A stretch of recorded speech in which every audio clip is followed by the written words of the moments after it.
You're welcome back to the AM show, but of course, this is AM News with me, Noella Karaniali. Let's begin with our top story. And Ghana has become a hot spot for vehicles stolen abroad, raising alarm for car owners and authorities alike. In a new crackdown, the Economic and Organized Crime Office is targeting suspicious import as concerns grow over how stolen cars are entering the country and reaching unsuspecting buyers.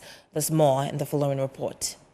Own a Honda CR-V, Ford F-150, Range Rover or Dodge, then brace up. Your vehicle is among those flagged as highly suspicious in the Economic and Organized Crime Office's latest crackdown on stolen cars. Yoko says Ghana has become a lucrative hub for vehicles stolen abroad, particularly from Canada. Speaking on Upfront with Blessed Suga, head of Yoko's legal unit Leo Anthony Siama revealed that certain brands remain prime targets for organized crime. We have realized over the years that there are certain types of vehicles that are suspicious. So, for instance, off-head, the Honda CR-V series, the Ford F-150, the Range Rover, and I think the Dodge Ram. Those particular vehicles. These are four brands that are very high in terms of the number of stolen vehicles that recover. Most of them happen to be these vehicles. Car dealers are blaming Yoko, Customs and the DVLA for the stolen car trade, insisting they shouldn't be punished for unknowingly selling illegally imported vehicles. National security force say Yoko say car is stolen. National security and Yoko are to blame for the stolen vehicles in the country. How come they are unable to tell at the port that these cars are stolen until after they are on the market or even after they have been bought? It's unfair and unacceptable. I've realized our leaders aren't helping us. There's no way Yoko and National Security won't inspect cars which arrive to the country from abroad. All these cars undergo the necessary checks, so if they are stolen cars in the country, then it's the fault of Yoko and National Security. Why would they wait for us to clear cars and sell them before saying it's stolen? A retired customs officer explained whether vehicles can be checked at the port before clearance, potentially saving owners the stress of losing their investments. Customs does not determine whether the item is stolen or not. Customs is basically concerned about two things. One, the security of, I'm talking of Ghana Customs. Right. We set two functions, security and revenue. You understand me? So when a vehicle comes, we only cross-check to make sure that there are no bombs, no explosives, nothing, dangerous. The Driver and Vehicle Licensing Authority says they do not have the means to determine if a vehicle brought for registration is stolen or not. Director of Corporate Affairs at DVLA Stephen Atu says if the vehicle is cleared by the Customs Division, they have no reason to stop the registration. Before you come to us, you would have gone through the customs clearance and come to us with an indication, a clearance from customs indicating that this vehicle is cleared with us with all the documentation and record. You can go ahead and register the vehicle in the name of the individual. Right. That's how we come in. So it becomes very difficult to say that DVLA can spot a stolen vehicle at the point of registration. So the point is, even in Ghana, even inland, if a person commits a crime and the crime is not reported, it's difficult for anybody to know that a crime has been committed. That's the whole thing. So the same way, it is possible for a person to steal a vehicle from, say, Canada. Right. And to the extent that the car owner from whom the car is stolen has not reported, it becomes difficult for you to know that this car is a stolen vehicle. Stephen Atu says the DVLA has installed new systems that allows them to register a vehicle in the name of an importer, which before now was not the case. But what we can assure you of is the fact that because now we've introduced a system that allows us to register a vehicle in the name of the importer at the port, when a person is doing a transfer, there's a way of tracing to know that this vehicle has been bought by this particular individual from this importer. And so at the end point of registration, we are able to tell who eventually becomes the final registrant of that vehicle. Consumer Unity and Trust Society CAT International says patrons of such vehicles still have an obligation to verify the details of the vehicle and must do the due diligence before purchasing a vehicle. Apia Adomako heads CAT International in Ghana. As a consumer, whenever you are buying something, it is very, very important that you ask relevant questions. First, what is the selling price of the car? Let's say, for example, you've seen 2025 Lexus RS 350. The manufacturer sells the car in the US for $65,000 US. And duty in Ghana could cost about $35,000, bringing to about $100,000 or so. And if someone brings a car to you selling for, let's say, 500,000 Ghana cedis, you should be asking yourself whether that person uncle owns the Toyota company or what. And so we need to be careful. First, one flag thing is the price. That is number one. Now, human trafficking continues to cast a dark shadow over Ghana, with children amongst the most vulnerable, exploited in fishing, domestic work, and street hawking. These victims are trapped in a cycle of abuse as authorities and partners like the International Justice Mission ramp up efforts to protect them and bring traffickers to justice. And Dase has more in the following report. Human trafficking in Ghana remains a serious concern, with the country serving as a source, transit and destination point for both internal and cross-border trafficking. Children are particularly vulnerable, often exploited in sectors such as fishing, domestic work, agriculture and street hawking. Speaking at the National Justice Conference, the Ghana Police Service has issued a call to action, urging every individual to commit to protecting victims and fighting human trafficking without fear or favor. A call to action for the future. The threats against the vulnerable remain rare. Human trafficking, abuse, exploitation, and corruption.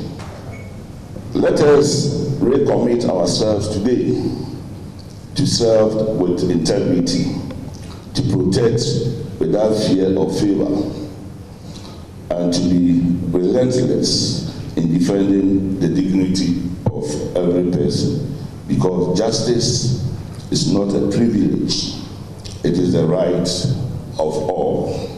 A representative from the Department of Social Welfare, speaking on behalf of the ministry and in partnership with the International Justice Mission, also highlighted several challenges that hinders efforts and undermine the fight against human trafficking. As a department, some MMDAs in the country continues to face the problem of irregular migration and transnational trafficking, which involve trafficking children from neighboring countries to Ghana to engage in begging for arms on the street. And when girls are also coerced into prostitution to pay exorbitant fees for transportation and lodging. Again, weak cross-border collaboration in administrative procedure also continues to pose a big challenge when trafficked children need to be repatriated to their various countries and ensure proper reunification with their families. This is also a big challenge, and this required coordinated efforts among neighboring countries, which mostly is lacking. The IJM, in collaboration with the government institutions in Ghana, aims to expand its operation across the country to reach more regions and work towards the complete eradication of human trafficking, according to IJM Country Director, Ms. Anita Budu. This would enable all partners to be equipped with the appropriate resources for their work. We want to expand our operations into other regions in Ghana to be able to provide the support that we've provided in particular regions, particularly Volta, OT, Central, Eastern to date. We want to expand that support to our government partners across wider regions in Ghana to be able to enable our government partners to be well equipped to deal with situations of trafficking in the agricultural sector. And we want to get to a point where our government partners are working more and more independently in this space. Tackling human trafficking in Ghana requires collaboration, vigilance, and the right resources. Through initiative led by the Ghana Police Service, IJM, and other partners, there's renewed hope that victims will be protected and trafficking networks dismantled across the country. And that's his report read.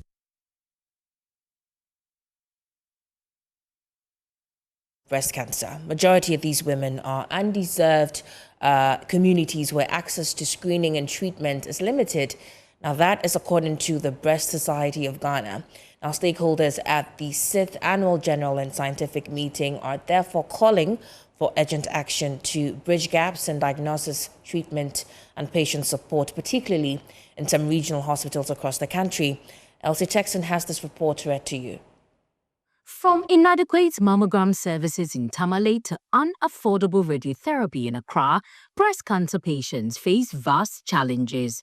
The Breast Society of Ghana, however, is pushing for swift action in diagnosis and treatment. Speaking at the 6th Annual General and Scientific Meeting, President of the Society, Dr. Josephine Nsafo, highlighted major gaps in access and affordability of care for breast cancer patients in regional hospitals across Ghana. These challenges, she says, has accounted for some of the 2,000 breast cancer-related deaths annually. About almost 2,000 people died from breast cancer, which is a bit too much. About 60-70% of cases in Ghana are advanced breast cancer, stage 3 and stage 4. And perhaps they maybe do not get the best as in early disease for a number of reasons. You know, even physical or geographic accessibility. Our health facilities are not equally distributed. They are not equally stocked in terms of infrastructure to treat breast cancer. Accessibility even can also be financial. We know that certainly there's some out-of-the-pocket payment. So we believe that we will come up with ways and suggestions and draw a roadmap as to how things can be physically, financially available to all patients with breast cancer. Breast cancer survivor from Tamale, Abudu Atika, shared struggles such as limited radiotherapy facilities alongside accommodation and transportation difficulties as major setbacks in Ghana's fight against the disease. In the northern region, some of the challenges we face through breast cancer journey is that Tamale Teaching Hospital doesn't have a mammogram machine. And then, and so sometimes we have to go outside the hospital to get it, which is a little bit expensive. Another thing is that there's no radiotherapy center in northern region. Of course, we have one in Konfanochi and then one in Kolebu. But then we have to travel all the way to Konfanochi or Kolebu to have a radiotherapy done. There are no places for us to sleep. Sometimes some sleep outside the hospital premises, which of course is not good for our mental health. On her part, Deputy Minister for Health, Dr. Grace Ayensu Dankwa, outlined measures to address the gaps in diagnosis and treatment. She assured that where the National Health Insurance Scheme falls short, the Mahama Cares Initiative will step in to provide financial support for patients who apply. Once they get to that stage, now the next of a government policy kicks in, which is the Mahama Cares, which is the Ghana Medical Trust Fund, so that when they start and the national insurance is not enough, national health insurance is not enough, they can access this fund for the rest of their treatment. For instance, we talked about radiation therapy. Some of them will need surgery. Some of them will need chemotherapy. Most of those medicines are not covered by the National Health Insurance. So the Mahama Cares, which is a Ghana Medical Trust Fund, will kick in and people can apply and access that fund to take care of their needs. Breast cancer care in Ghana is no longer about capacity. It's about commitment and action. Until government backs words with action, women will keep paying with their lives. Elsie Texan's report, read to you. Now, a new era of transformation has begun at the University of Education, Winneba, as the institution unveils a bold strategic plan to redefine higher education. At the launch, Vice Chancellor Professor Stephen Jobson Mitchell describes the plan as a blueprint that not only repositions the UEW at the forefront of national and global higher education, but also reinforces the university's commitment to inclusivity. Abigail Isel Nkrumah has more on the following report. Since its inception in 1992, the University of Education, Winneba UEW, has implemented 4 corporate strategic plans. The 5th one, which was recently launched, was on the theme Excellence through Innovation, Inclusion and Sustainability. In her welcome address, the acting registrar of the university, Wilhelmina Tete Mensah, shared that the 5th corporate strategic plan is a new era for transformation. Today's launch is a new era guided by clear priorities, measurable goals, and a shared vision for transformative impact. This strategic plan serves as both a compass and a catalyst, charting our direction and igniting the institutional synergy required to thrive in an ever-evolving educational landscape. For UEW, whose mandate is rooted in shaping the future of teacher education and national development, this plan is vital. The new UEW Corporate Strategic Plan will be implemented from 2025 to 2030. The Vice-Chancellor of the University, Professor Stephen Jobson Mitchell, in an overview of the plan, described it as a blueprint for global relevance. As we reflect on the bold vision embodied in the 2025-2030 Corporate Strategic Plan, we recognize it is not merely as a document, but as a compelling blueprint for transformation, innovation, and global relevance. It charts a clear and ambitious path for the University of Education Winneba, one that embraces change, drives excellence, and redefines our role in the national and global educational landscape. With the support of all stakeholders, this plan becomes more than a roadmap for the institutional goods. It is a powerful call to action, inviting each of us to play our part in shaping a brighter, more resilient future for education in Ghana and beyond. Standing in the stead of the Education Minister, the Director of Policy on the Ghana Tertiary Education Commission, Dr. Emmanuel Newman, praised UEW's efforts in connecting academia and industry. Above all, the university is promoting a culture of excellence, integrity, and leadership, ensuring that it remains a pillar of educational transformation in Ghana. This strategic vision calls on all stakeholders, faculty, students, industry leaders, and policymakers to unite in building a university that is not only a hub for learning, but also a catalyst for national progress. The future is exciting and it begins now. From Winneba, Abigail Lissel Nkrumah reports for Joy News. Let's bring you some updates in the world of business now. And Chief Executive of the Chamber of Bulk Oil Distribution Companies, Dr. Patrick Kwekufuri, has welcomed the Bank of Ghana's directive instructing commercial banks to hold the payment of foreign currency to large companies without corresponding deposit. He also urged the central bank to take further action by cracking down on regulatory bodies that continue to quote fees in US dollars. He's been speaking to Joy Business. All are concerned, and we must give commendation to the Bank of Ghana. First, they did the most important thing by engaging all of us as key stakeholders and the sectors in which these activities are happening. Whilst we commend the governor and his team for such a directive, we also would really want them to crack down on state institutions and other entities that their regulatory fees and charges are also quoted in USD. You look at some of the fees that others you are paying to a state entity, and you realize that they are giving you an exchange rate of, let's say, 12 cedis, or some even go to the extent of quoting 13 cedis. We appreciate that is a right move, but we also would want them to crack down on state institutions and other entities in the country that quote their regulatory charges and their fees in dollars. And when you even want to pay using the BOG rate or interbank rate, they insist that you either use the rate of 13 or 12. Now, finance and economics professor Godfred Bokping has urged government to exercise caution in its plans to scrap the minimum capital requirement for foreign investors. He spoke to Joy Business.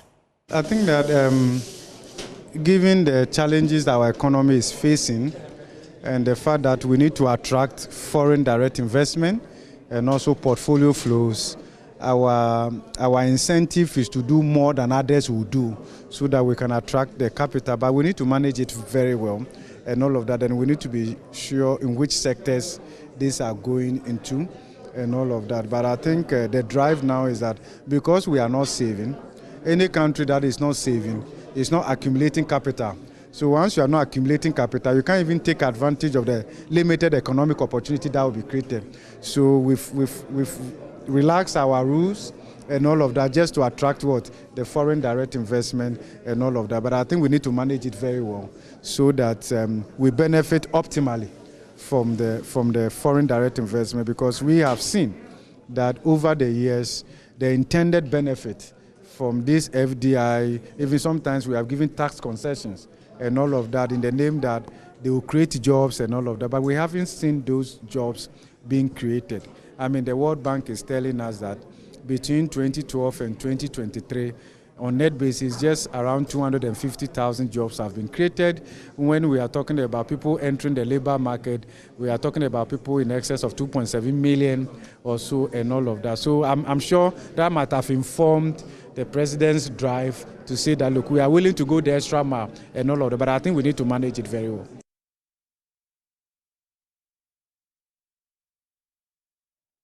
And that's it for the news right here, but we've got commodities coming up right next.